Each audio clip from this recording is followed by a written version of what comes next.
Why is marriage so tough at times? Why do some lifelong friendships click, while others just tick away like a time bomb? And how can you prevent a marriage from going bad or rescue one that is already in trouble? 64,000 is the median number of words per book. Average person reads about 200 words per minute. Simple math will tell us that is one book in 320 minutes. To accomplish this in 7 days, numbers say you would have to read for 45 minutes a day.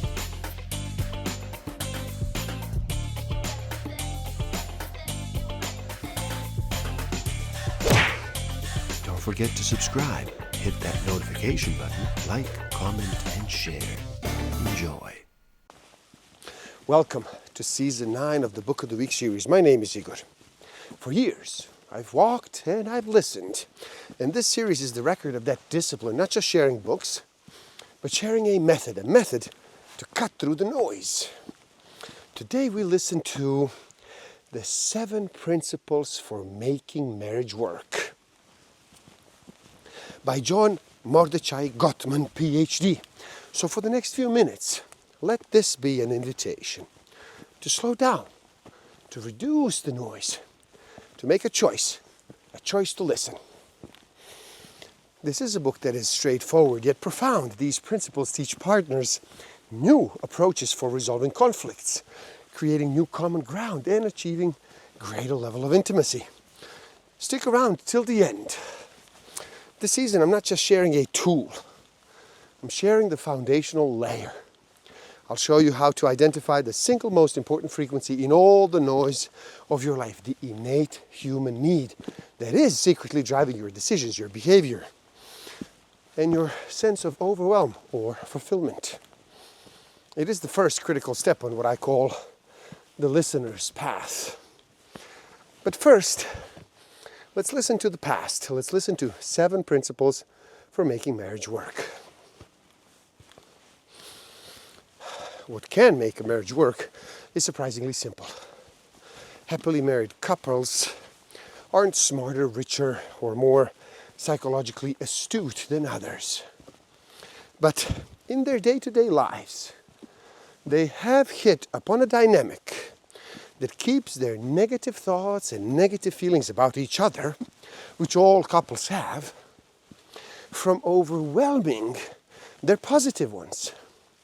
Rather than creating a climate of disagreement and resistance, they embrace each other's needs. When addressing a partner's request, their motto tends to be a helpful yes and rather than yes but.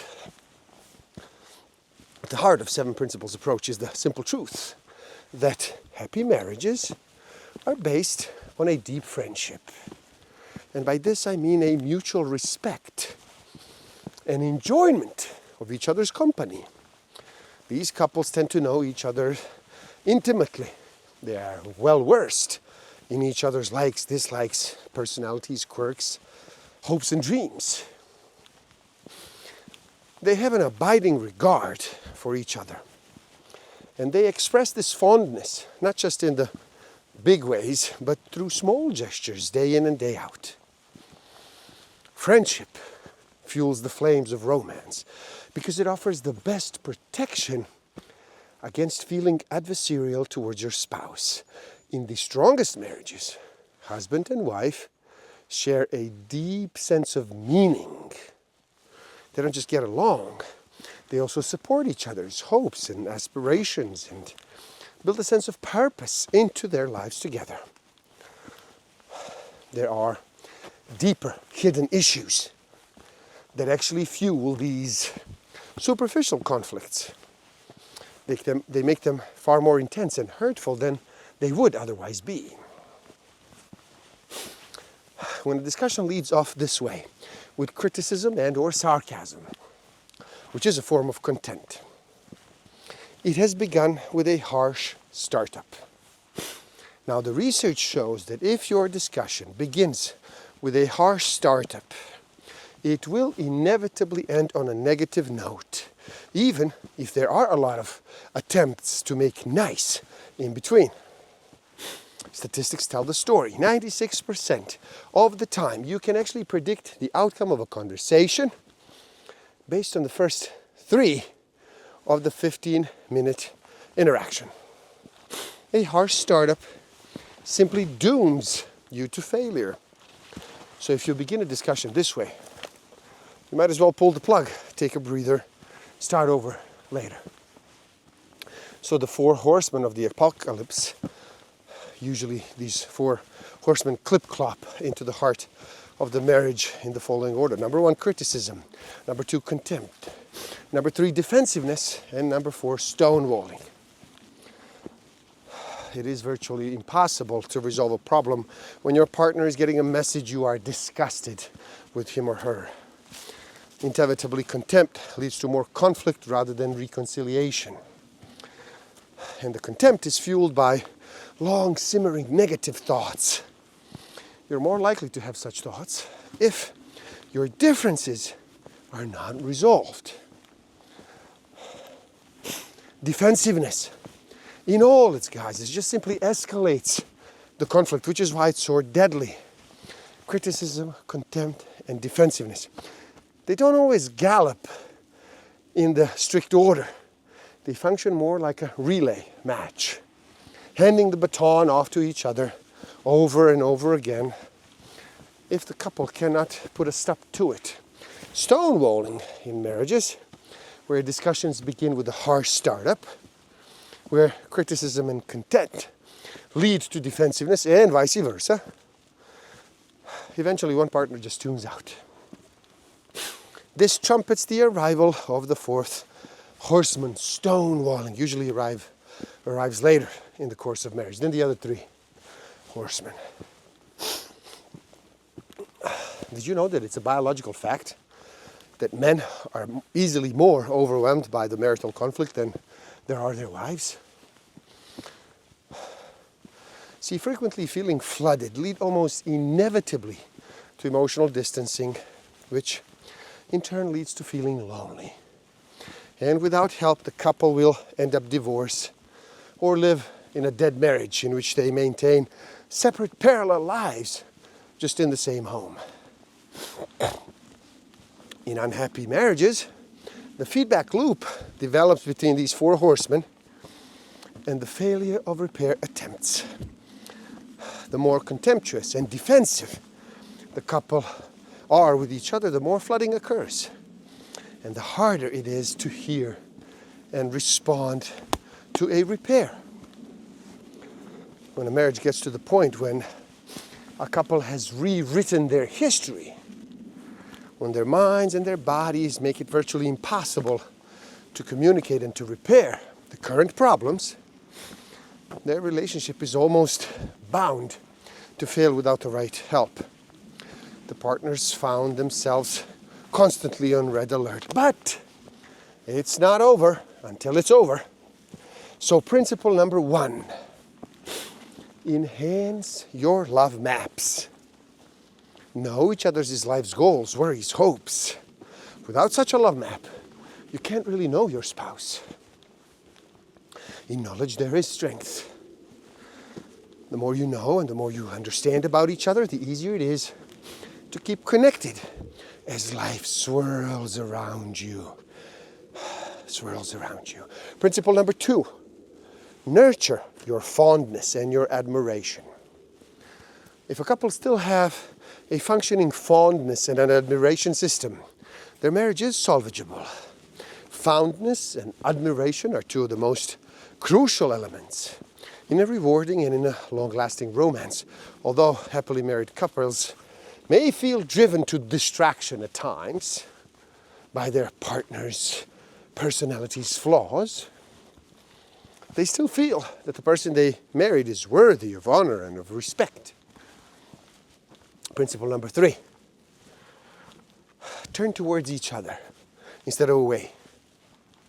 The first step in turning towards each other more is simply to be aware of how crucial these mini moments are, not only to your marriage's trust level, but to its ongoing sense of romance for many couples just realizing that they should take their everyday interactions, that they shouldn't take their everyday interactions for granted, makes an enormous difference in their relationship.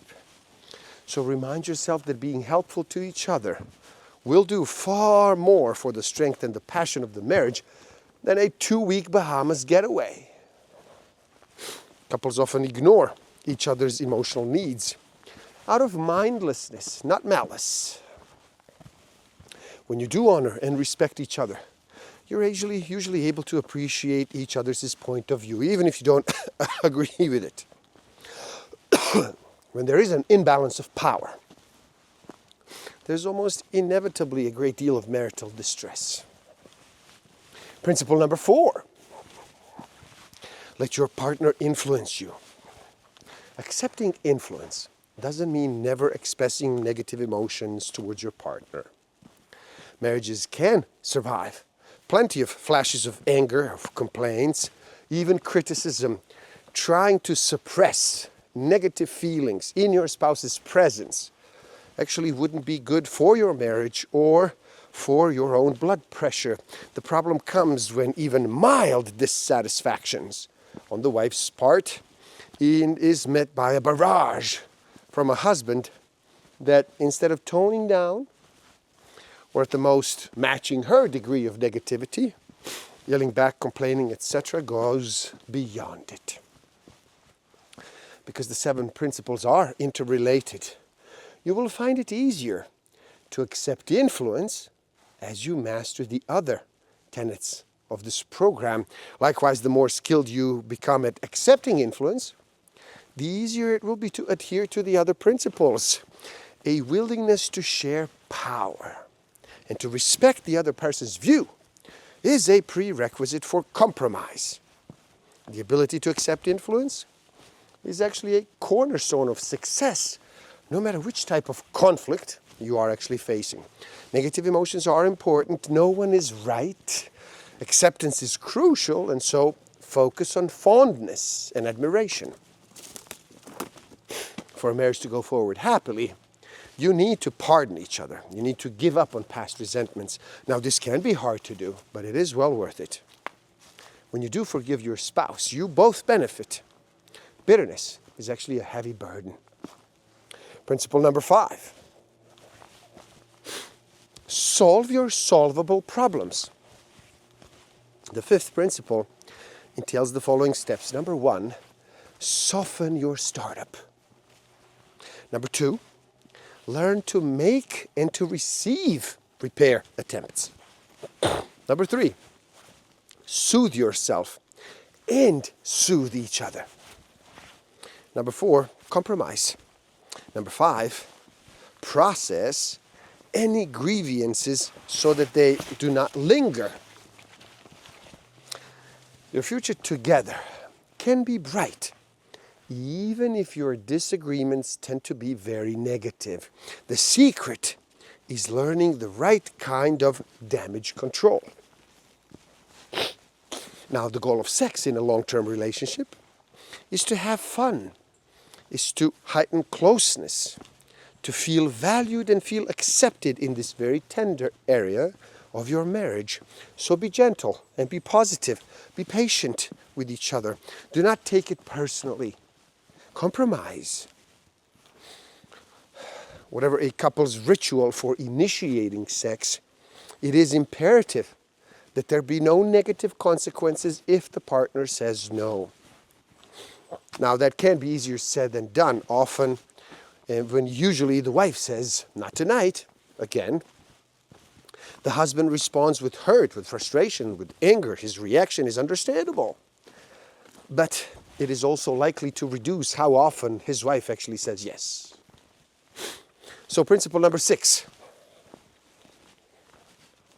Overcome gridlock. You want to have children? He doesn't. She wants you to attend church with her, but you are an atheist. He's a homebody. You are ready for a party every night. All couples have some irreconcilable differences, but when partners cannot find a way to accommodate these perpetual disagreements, this actually results in a gridlock. Why do some couples cope so gracefully with these sorts of issues while others get bogged down?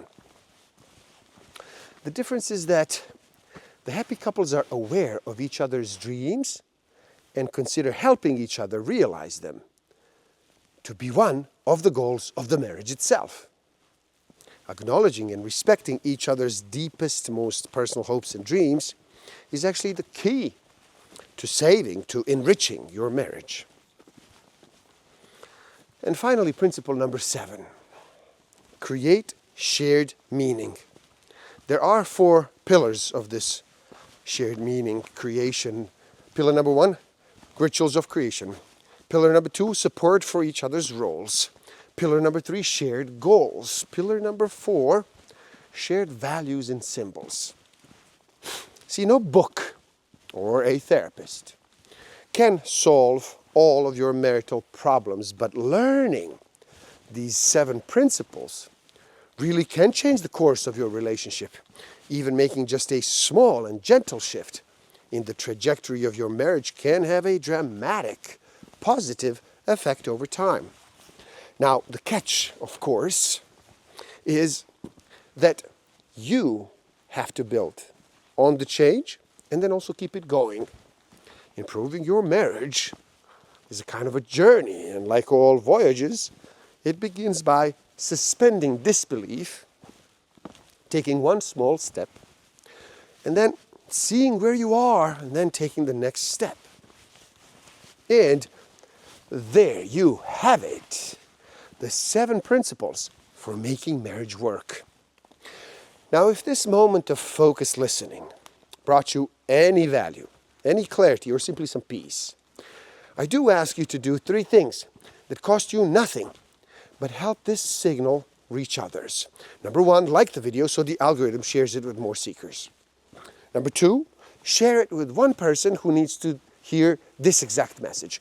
And number 3, subscribe to stay in this channel of focused insight.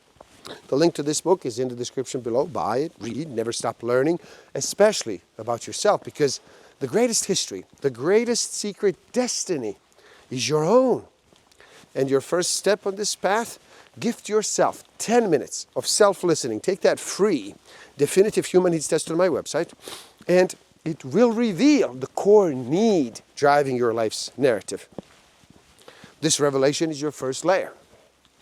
Find the link below, and when you are ready to move from understanding to artistry, to actually master the skill of self-awareness and self-management, social awareness and relationship management, and then turn insight into impact, you will explore my Master of Life Awareness program. Now, that is the journey, and it all begins with listening. Thank you. Love and respect.